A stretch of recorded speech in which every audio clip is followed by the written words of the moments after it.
அஸ்ஸலாமு அலைக்கும் வீவர்ஸ். இந்த விட நம்ம என்ன பார்க்க போறோம்னா இஸ்லாத்தை ஏற்றுக்கிட்ட ஒரு இங்கிலாந்து பத்திரிகையாளர் பற்றி தான் பார்க்க போகிறோம். இந்த வீடியோ உங்களுக்கு பிடிச்சிருந்தா லைக் பண்ணுங்கள், ஷேர் பண்ணுங்கள், சப்ஸ்கிரைப் பண்ணுங்கள். வாங்க வீடியோக்குள்ளே போகலாம்.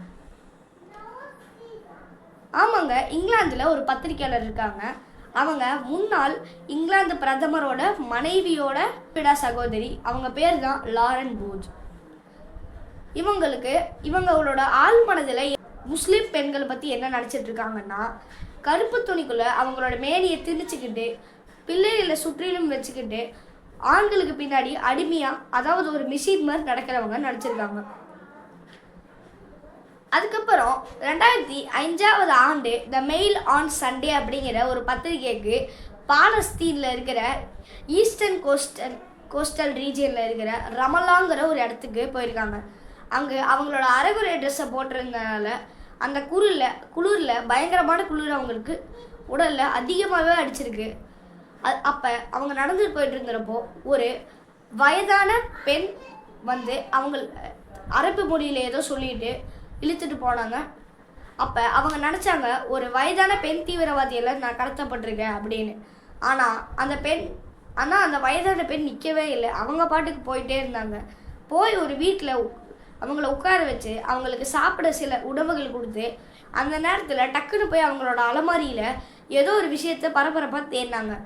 பார்த்தா ஒரு நீளமான கருப்பு துணி, அதாவது அந்த முஸ்லீம் பெண்கள் அணியிறத புர்கா, அதை எடுத்து அந்த பெண்கிட்ட கொடுத்து அது மட்டும் இல்லாமல் ஒரு பெரிய காது மறைக்கிற ஒரு தொப்பி கூட கொடுத்து அவங்கள அந்த லாரன் பூத் எங்கேருந்து இழுத்துட்டு வந்தாங்களோ அதே இடத்துல போய் விட்டுட்டு வந்துட்டாங்க.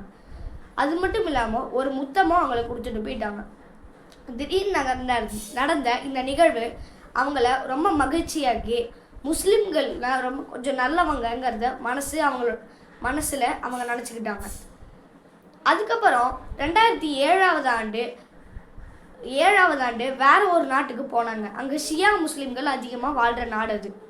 அங்கே ஒரு பத்திரிகைக்கு போயிருக்காங்க. அப்போ அங்கே இருந்த பல்கலைக்கழகத்தில் 4 நாட்கள் மாணவிகளோட நல்லா பேசி பழகினாங்க. அங்கே இருந்து பழகினப்போ முஸ்லீம்களால் யூஸ் பண்ணுற வார்த்தைகள், அதாவது சுபஹானல்லா, மாஷா அல்லா, இன்ஷா அல்லா போன்ற வார்த்தைகள் அவங்களோட ஆழ் மனதிலையும் அவங்களோட பேச்சிலையும் தோன்றுச்சு. ஸோ இப்போ அவங்களுக்கு அதுக்கப்புறம் அவங்க ஒரு ஹிஸ்புல்லா அப்படிங்கிற ஒரு போர்ப்படைக்கு பேட்டி எடுக்க போயிருக்காங்க.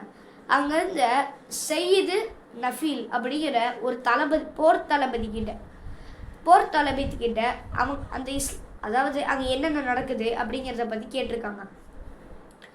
அந்த போர் தளபதியும் அந்த மாணவிகள், அதாவது அந்த பல்கலைக்கழகத்தில் இருந்தவங்களும் வந்திருந்தாங்க லாரன் பூத் கிட்ட. அந்த மாணவிகள்கிட்ட சொல்லி அந்த மாணவிகளுக்கு ஆங்கிலமும் தெரியும், அதனால அதில் எழுதி அவங்களுக்கு காமிச்சிருக்காங்க. அது மட்டும் இல்லாமல் அவங்க நிறைய தெரிஞ்சுக்கிட்டாங்க. யூதர்களால் முஸ்லீம்கள் மட்டும் இல்லை, கிறிஸ்துவர்களும் பாலஸ்தீனில் ரொம்ப கவலைப்பட்டு இருக்காங்கிறது அவங்களுக்கு தெரிஞ்சுது. அதுக்கப்புறம் இஸ்லாத்தை பற்றி கொஞ்சம் கொஞ்சமாக தெரிய ஆரம்பித்தாங்க. அவங்களோட எண்ணத்தில் புதுசாக ஒரு மாற்றம் ஏற்பட்டது. இஸ்லாமியர்கள்லாம் அடிமைகள்னு அவங்க நினைக்கல. இஸ்லாமியர்கள்லாம் அது வந்து ஒரு சட்டம், பெண்கள் புர்கா அந்த கருப்பு துணி அணியணுங்கிறது ஒரு சட்டம் அப்படிங்கிறது அவங்களுக்கு தெரிஞ்சுது. அதுக்கப்புறம் அவங்களும் இஸ்லாம் புக்ஸ் எல்லாம் படித்து அவங்களுக்கு இஸ்லாம் ரொம்ப பிடிச்சது. இஸ்லாத்தை ஏற்றுக்கிட்டால் என்னென்ன நடக்கணும் அவங்களுக்கு தெரில. ஸோ அவங்க இஸ்லாத்தை பற்றி தெரிஞ்சுக்கிட்டாங்க. அதுக்கப்புறம் அவங்களோட நண்பர்கள், அவங்களோட குழந்தைகள் 3 கேள்வி கேட்டாங்க. அவங்க நண்பர்களில் முதல்ல கேட்ட கேள்விகளை பார்க்கலாம். முதல் கேள்வி அவங்க நண்பர்கள் கேட்டாங்க. என்ன கேட்டாங்கன்னா, நம்மளோட நட்பு நீ இஸ்லாத்தை ஏற்றுக்கிறதுனால நீடிக்குமான்னு கேட்டிருக்காங்க.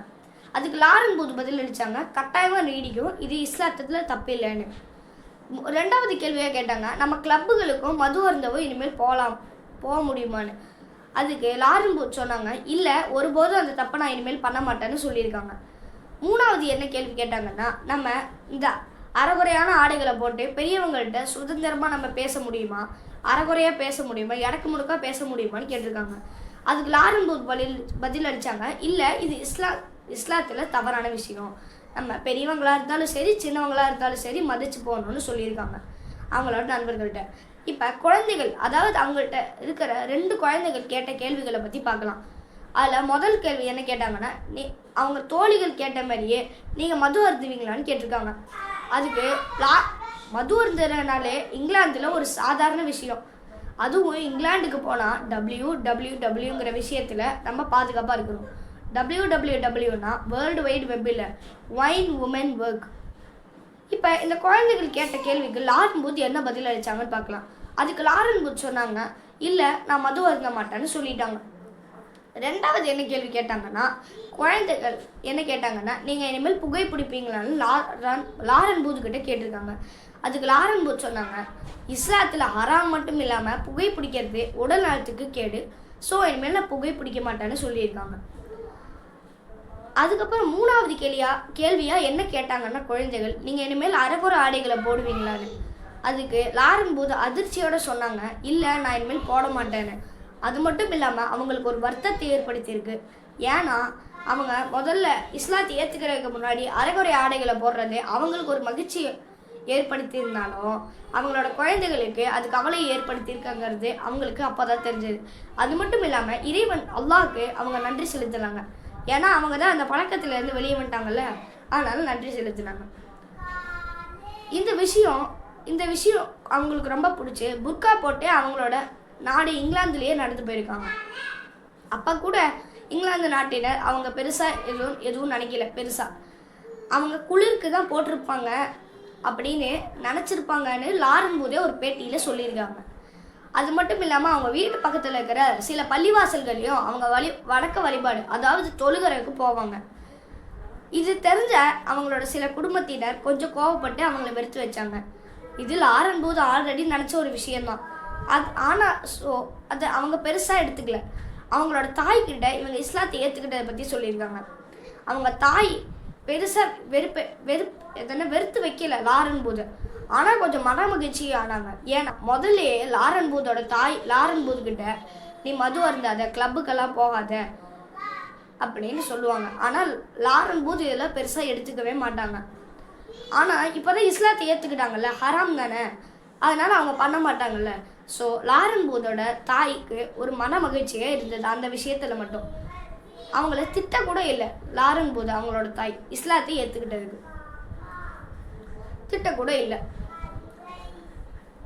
அதுக்கப்புறம் லாரன் பூத் மௌத்தார வரைக்கும் ஒரு நல்ல முஸ்லீமாக இஸ்லாத்தோட சட்டங்களை அடிப்படைஞ்சு மட்டும் வாழ்ந்தாங்க. அல்லாஹ்வை மட்டும்தான் அவங்க வணங்கினாங்க, வேறு யாரையுமே வணங்கலை.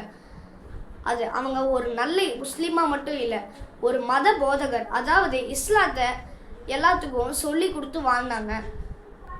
அதுக்கப்புறம் அவங்க மௌத்தார வரைக்குமே ஒரு நல்ல ஒரு முழமையினா வாழ்ந்தாங்க. ஸோ மக்களே, ஹிஜாப் போடுறதுங்கிறது ஒரு பெண்களை அடிமையாக வைக்கிறதுக்கு ஒரு அர்த்தம் இல்லை, அது அவங்களோட ஒரு பாதுகாப்பு அம்சம். தேங்க்ஸ் ஃபார் வாட்சிங். அஸ்ஸலாமு அலைக்கும் வரஹ்மத்துல்லாஹி வபரகாத்துஹு.